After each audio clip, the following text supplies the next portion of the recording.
Баршаңызға сәлем, сіздермен бірге Жансая. Бүгін сіздерге кешкі асқа осындай қаймақты соуста, дәмі өте нәзік, керемет тауық етінен жасалатын кешкі ас ұсынамын. Менің арнамнан түрлі осындай рецепттер табасыздар. Жіберіп алмас үшін жазылып, қоңырауды басып қоюды ұмытпаңыздар.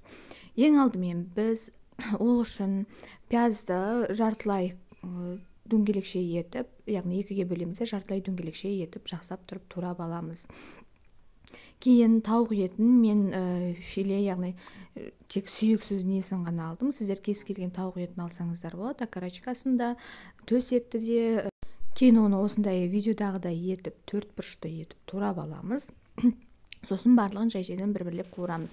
Ең алдымен қызып тұрған майға тауық етін салып, әбден екі жағы да ағарып, яғни тауық еті екі жағы да қуырылғанша жақсылап қуырып аламыз видеодағыдай. Сосын пиязымызды салып, пиязымыз жұмсарғанша қуырамыз, яғни жұп-жұмсақ болып тұруы қажет.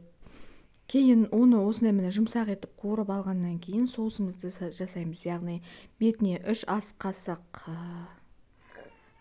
қаймақты, дүкеннің қаймағы болу керек міндетті түрде, және тұзымызды, бұрышымызды, және де 1 стақан суымызды құямыз да жақсылап тұрып араластырамыз.